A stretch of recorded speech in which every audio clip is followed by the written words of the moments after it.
there are a lot of video games where I've played and asked myself, what happened? What were they thinking? And just how?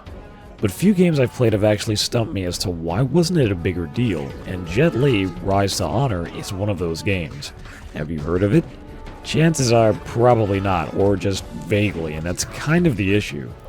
Developed by Sony Computer Entertainment Foster City Studio, and now known as Sony Interactive Entertainment San Mateo Studio, and published by Sony themselves, with the February 17, 2004 release date, this game by all accounts should have been massive. The only games I can compare it to is Jackie Chan's Stunt Master, but Rise to Honor eclipses it in almost every single way. This isn't your standard game featuring an actor giving out his likeness to sell a few copies of a game. I'm looking at you, X2 Wolverine's Revenge, the actual epitome of a bait and switch, but a fully fledged Hong Kong cinema action film condensed into a video game with Jet Li heavily involved and Corey Yen doing the choreography. Not only is his likeness captured in the game, but Jet Li also provides the voiceover and motion capture for all of his moves and mannerisms, making this the first documented time of what would end up becoming the industry standard performance captures. Talk about innovation. It also doesn't stop there. The game also features what to my knowledge is the first game to do this, which is a real-time non-loading screen styled presentation. The transitions from level to level are done in real time, and loading is done through the in-game cinematics, which are all captured in engine. The only time loading screens are ever prevalent is if you leave the game to try and access your last save file from the main menu. This is insane stuff for this time period. The only other game I can recall doing this is Max Payne 3, which was an entire generation after this. This style allows for a better flow of story without the constant intrusion of loading screens, which a certain other game from 2014 clearly didn't get the memo for, which was ultimately the goal, to essentially make the game feel like a proper Hong Kong cinema flick. I guess since we touched on story, we should probably talk about it. The plot in this game is, well, it's there. Not entirely what you would call amazing, but then again, that's kind of authentic to the Hong Kong cinema experience as well. The story and motives are never the highlights in these films, or I guess in this case the game, but more about the set pieces and the setup to the action that define the films, or again, game. And well, Jet Li's character Kit Yoon is an undercover indestructible cop. Why do I say that?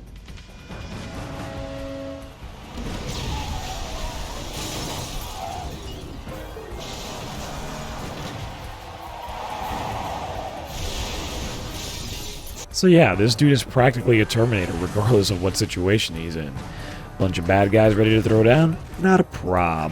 Guns? Psh, easy. Buff twins? Who is you? Evil nurse? Out of my way, nerd! A freaking helicopter? Your life is mine! So yeah, Kid is basically superhuman, which tends to remove any of the tension from most of your encounters in this game, but regardless, the plot goes as follows. You're an undercover cop who's infiltrated a crime syndicate helmed by Boss Chang, a friend of Kit's father who was assassinated, and is the catalyst for him becoming a cop in hopes to stop the very things that took his father's life. Kit is his bodyguard of sorts. Boss Chang is retiring from the crime life, attempting to repent for the many things his organization has caused, while attempting to shut everything down, but is met with pretty harsh feelings from various other gangs, and including his number 2, Quan, who is pretty much a psycho. That's his entire character. During his announcement, he is met with people left and right attempting to assassinate him, to essentially replace him or reap the benefits before the axe falls on his operations, as Kit attempts to deal with the situation while getting to Boss Chang quickly to safety. Kit's escape plan is met with an ambush, however, and in his attempts to relocate Boss Chang, Chang is mortally wounded by a sniper. In his dying words, he pleads with Kit to find Michelle, his estranged daughter and an old friend of Kit's, in San Francisco and hand her this envelope. Quan, of course, immediately demands the letter, stating that he is running things now, with Kit refusing, leading to a very tense stare-down which gets interrupted by police sirens, which split up the gang as they all go their separate ways. Kit then talks to his superior officer, Inspector Victor Lau, discussing the fallout from the Chang assassination, and after another tense conversation gives up his badge and heads to San Francisco to locate his other friend Chi, who also lives in San Francisco, to help locate Michelle. Chi, of course, is a gambler in debt to a bunch of people, of which Kit now obviously has to help him out with. Chi's character in this game is, well, he's kinda pointless. Out of all the characters in this game, he's probably my least favorite, because he's essentially comedic relief, but he's not comedic, he just comes across as incompetent. Plus, the dubbing is questionable to say the least, but I guess it's authentic to the Hong Kong cinema experience too, as generally speaking most English dubs aren't great, and, well, it's part of the charm, to be honest. I just wish that we could change the San Francisco portion of the game to Cantonese like we can for the Hong Kong portions to English, but, minor nitpick. Anyway, in their efforts to locate Michelle, Quan from Hong Kong has put out a hit on Michelle, Kit, and Chi, and has hired local weirdo Billy to do it. Billy's thugs infiltrate the arena, of which Michelle is meant to give an acceptance speech to try and kidnap Michelle when Kit and Michelle herself ruin the plans. I gotta say, I really enjoy Michelle in this game. She isn't written as the typical typecast damsel in distress that was commonplace in games during this era and even in some movies. For example, in Jackie Chan's Armor of God, there were two female main characters that were both pretty useless and used for comedy, often being the damsel. And for that reason, they're one of the worst parts of that film because they become increasingly annoying throughout the runtime because of their incompetence. However, 2 years later, Chan would rectify this in Super Cop 3 by having Michelle Yeoh not only just hold her own, but outright eclipse Chan in certain scenes, proving herself to be more than capable. Plus, she did all her own stunts in that film, so she's just a badass, and I would highly encourage anyone to check out this film if you're a fan of the genre. Anyway, tangent aside, Michelle is fully competent and successful, and it's established pretty early on that she doesn't take any gruff from anyone. And when you do end up meeting with her, she's holding her own against Billy's goons, and it isn't until you establish who you are with her that she ends up relenting. Despite the efforts, however, Billy ends up capturing the trio at a church thanks to Chi and his hunger pains. Why do you exist, Chi? It's in this church where Michelle reads the letter sent to her by her dad, or at least part of it. Did John Woo direct this scene? After being captured, Kit escapes captivity alongside Chi and ends up confronting Billy and lays the smackdown on him until Kit becomes distracted by Chi and Michelle, in which Billy pulls out a gun and shoots towards Michelle with Chi sacrificing himself for her. Kit gets pissed and kills Billy, and Chi ends up dying.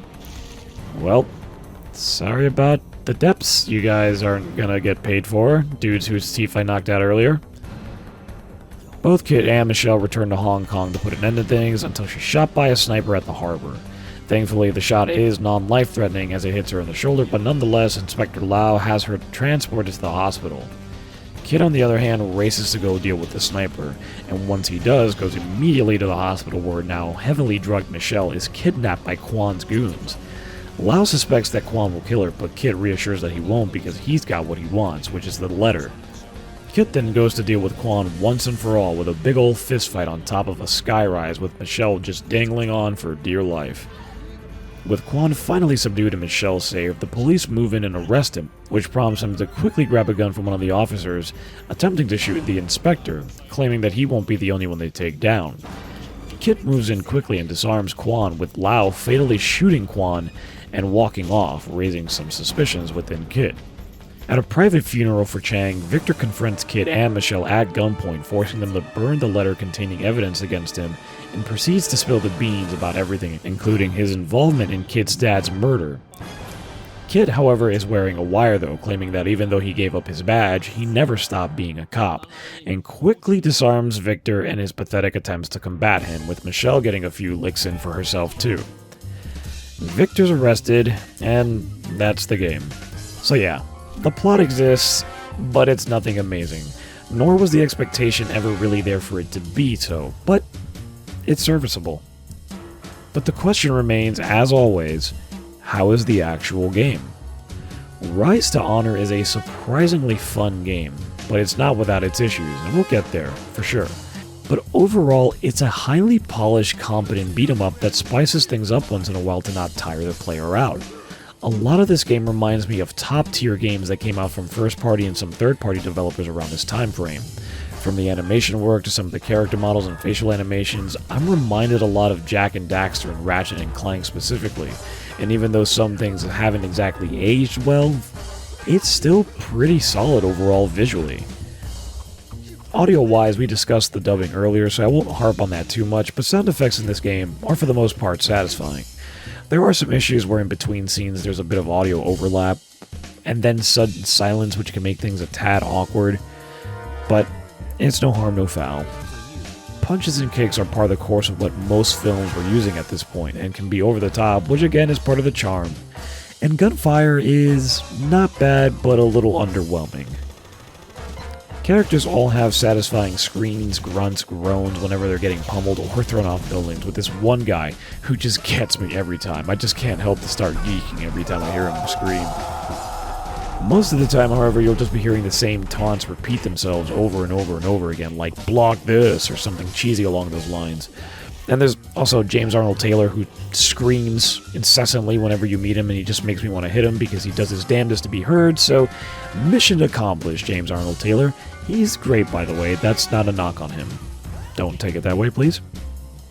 But the score of this game is actually really good. Raymond Wong was the composer and did a fantastic job with all the tracks, with my personal favorites being Office with a View and Barroom Brawl. All of the tracks can be listened to in the in-game special features tab, which is a pretty neat inclusion, as there was a lot of neat behind-the-scenes footage here, and I'd recommend actually checking it out. This is something I wish games of today did more of, especially the soundtracks, but hey, I don't mind artists and composers getting their money's worth with releases of their OSTs, so it's a fine trade. Support the arts, everyone. They're important. Gameplay-wise, as mentioned earlier, the game is mostly a beat-em-up with some sprinkled in stealth sections and some third-person shooting sections as well to sprucing things up a bit. But Rise to Honor is one of the more unique games I've ever played due to its controls, and it's something that utterly fascinates me. I remember when I was younger reading through various game magazine reviews for this game after having played it to see if people thought that it was as awesome as I thought it was, and being perplexed that a common complaint from many reviewers was often the controls for the game being off to them, but that was never really an issue with me. Rise to Honor has one of the most simplistic control schemes I've ever played in a video game, and I have my theories for this, which I'll get to later. The face buttons are never used. Triangle, square, circle, X, or cross if you're a weirdo, are never used in this game at all. The only buttons you'll ever use in this game during its beat-em-up sections are the left and right analog sticks, and L1 and R1, and that's it. Well, how do you hit people then, JC? This sounds really overly simplistic. You hit them by slapping the right analog stick in the direction the enemies are, hitting it multiple times in one direction to execute combos, or in any given direction to do multi-directional combos. But what about the camera? How does this game work with no camera control? Well, the design team for this game masterfully thought about this in expertly crafted levels where the camera essentially moves with kit and pans out to broader and wider areas to allow the player not only to see everything, but to be aware of most enemies and their attacks whenever you do encounter them for fights. You know this game does a good job when the first thing you don't think about immediately is repositioning the camera. This even extends to shooting sections, but we'll circle back to that in a bit. L1 and R1 are mapped to adrenaline mode and blocking specifically, with both having meters representing them below your health bar, with red representing your adrenaline and blue representing your block meter. Adrenaline mode is essentially Matrix mode. You hold the button down and you move faster while time slows down, you hit harder and do insane combos that differ from the normal moves that you often see. You gain the meter back by hitting goons and defeating them, or by simply taunting after doing combos by holding down the right analog stick in the direction of your last combo attack. Blocking works similarly and drains per every block. Holding down the block button and tilting the analog stick forward initiates a grab of sorts, at which you can do a throw move, or a contextual attack, usually slamming someone into something. Holding down the block button and the adrenaline button while someone is attacking you allows you to do a counter move by tapping the analog stick in their direction to allow you to open up the peskier enemies that block you a whole bunch. R1 is also used for most of the game's contextual options as well, climbing, jumping, vaulting, picking up weapons off the ground. They didn't stray too far off from the essential buttons, essentially. Enemy variety is pretty standard fare as well. You've got your standard mooks, brutes, and mini-bosses every now and then to require counters to get a hit in. Despite different apparel depending on the environment, they all function the same. A gripe I do have, however, is that it's sometimes tough to make out which enemies do what exactly, more so specifically with the brutes. Occasionally you'll have guys that just come in for an attack that you can counter and take a good chunk of their health away, and other times you have the ones who just throw you. It's tough discerning who is who until you get hit with an attack that exposes their tactics, which can be frustrating when you're low on health. A visual cue to these enemies would have gone a long way. The combat, however, is extraordinarily satisfying once you start to get the groove of things, and it really makes you feel like an unstoppable kung fu master as you dodge and weave attacks and pile on the combo hits and clear out rooms with your fists and feet. Stealth sections exist, and the only buttons you really need are R1 to hide or throw something, and the right analog stick to judo chop a dude. Because of this, the only real challenge in stealth sections are positioning and AI pathing, as they can be tricky at times, often deking you out pretending to go one way and then suddenly shifting toward another. This happens quite a lot, particularly in the sewer level, which makes it one of the more annoying and frustrating stealth sequences, but it's manageable thanks in part to a very lenient checkpoint system. Shootouts, though, are a little more involved, however, but not by much. The right analog stick is used to essentially point at the direction your guns face. As long as there's an enemy within the vicinity of where you're aiming at, you'll be able to shoot at him with R2. It's pretty easy, but there are some complications. Your adrenaline mode stays the same with L1, but with gunplay it allows you to execute a shoot dodge, which if used properly can be used to take out multiple enemies in one go without getting harmed. Yes, this is clearly ripping off The Matrix and Max Payne, but hey, what can you do? It's a pretty nifty tactic. L2, however, is used exclusively for shootouts and allows you to essentially auto-aim toward hazards around you in the surrounding area, like exploding barrels, mopeds, signs, fire escapes, you name it and Kid shoots at it. Everything revolving around shootouts, though, is very automatic, and even though there are a few times where you may have to take cover with R1, a lot of the times you can kind of just ramble your way through it and not really experience any difficulty. The shootouts in this game leave a lot to be desired and are one of the weaker points of this game to me personally. And it also doesn't help that it's inherently complicated as well. Midway throughout the game you get a tutorial of sorts that explains your ability to essentially dual aim at target, meaning that you can aim at more than one person at once. The problem is that the game essentially gives it to you to read while the enemies are positioning themselves around you to hit or shoot at you. So you don't exactly pay attention to the text on the bottom, but more the enemies surrounding you and how you're going to immediately deal with that threat. To my understanding, it has to do with how the targeting locks onto a person. I think the way it works is that when you notice an enemy's aiming indicator turn red, slapping the stick in the direction of another bad guy will automatically target that person as well for dual targeting. This is neat, but again complicated because most of these shootout sections aren't inherently difficult, and it seems rather unnecessary because of how finicky it can be. It's not worth experimenting to try when you have 20 guys shooting at you at once, and it's a lot more easier to handle them single-handedly as opposed to dual targeting. Regardless of such, out of all the video games I've ever played in my life, this is by far the most accessible control scheme for a video game on this scale that I have ever played. The reasoning I think the developers made this choice? Well, accessibility. I think the folks at Sony really wanted this game to be a big hit for them and a potential franchise, not only just attracting the eyes of the average gamer, but those outside the realm of gaming, and of course the Chinese market. They were trying to get noticed, and Jet Li was the meal ticket, and I cannot imagine in any way, shape, or form this game having a relatively small budget given all the work put behind it, and of course, Jet Li. Video games are an inherently complex machine, and even though some people may have played a Nintendo game before, gaming in this era and even now, to the uninitiated, is extremely daunting. Camera control, precise button presses, and a heap of buttons that to the average non-video game Joe would confuse and overwhelm them, causing them to just straight up not want to play out of sheer frustration. I've personally seen this happen, so I know it to be true. This game actively took steps to address that and not only made the game something a non-gamer can pick up and play, but something even the most hardcore of gamers can pick up and enjoy, and it's one of the more impressive things about this game. It's fun. It's got its challenges, sure, like the brutes who can just straight up dodge all of your attacks and take half your health down with a single unblockable throw, and of course the waves of enemies that come in gauntlet-styled fights sometimes, but it's not extremely overbearing. It's strange. This game hits all the bells and really should have been a massive success by all accounts, and something that we should still be talking about to this day due to its influences, but we don't. And why don't we?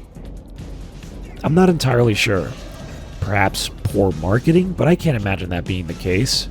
And I don't think the game featuring an Asian protagonist, which we really don't have many of to be honest, would really deter people from playing the game. Perhaps the game just suffered from releasing at the wrong time. I mean, it was only a few months earlier where a slew of high-profile games had just released, and we're not talking about one game. We're talking about 15 games that came out in November of 2004 alone. Metal Gear Solid 3, Metroid 2, Counter-Strike Source, Killzone, Halo 2, Half-Life 2. This list is absolutely nuts, and even though Rise to Honor came out in February, there's no way that it's going to hold a candle to those games at all, even if it did get released months later. Wrong place, wrong time is the likely scenario for this game going under the radar, which, honestly, is a big shame. If you watched any of the behind-the-scenes stuff, you can tell that Jet Li was really passionate about the project and learning about the experience of how technically things were made, even citing that in comparison to films, the motion capture work was a hell of a lot more easier and liberating. He also mentioned something that I found really fascinating, and I'll let the man speak for himself. 15 years ago, we don't have a game. It's like it can capture, human how to fight. But I still dream one day, when I become old, I cannot do exactly the movement, but I can capture my library, like the computer remembered. So when you're old, 60 years old, I can put my face on my movement. I still can fight. And that's my dream. So with that being said, it's an interesting proposition that I wish more people from the Hong Kong cinema world would embrace, and maybe even some stunt actors as well. You're not young forever, but with motion capture technology, you can capture your moves and essentially be young forever and create the movies you want to via video games. Imagine a game like this releasing now, directed by Sammo Hung and choreographed by Jackie Chan. That'd be absolutely bonkers, but that's a pipe dream. Had this game come out now, however, it could have very well been the catalyst to making that a reality. If you haven't played this game, I would highly recommend giving it a shot. It's a game that you can play maybe once or twice and get enough enjoyment out of it, but not something that is entirely memorable. Jet Li Rise to Honor is a fun time. I enjoy it because I'm a big sucker for Hong Kong cinema films, if you haven't noticed by me talking about a couple of things earlier. Nonetheless, I do hope we get to see more games like this come out in the future, because we really don't see a lot of these, and they're really fun. And there's a lot of effort that goes into them, and there's so much source material and so many references that we can go on days and days and days of source material that we can just comb through to make the ultimate Hong Kong cinema flick experience in a video game.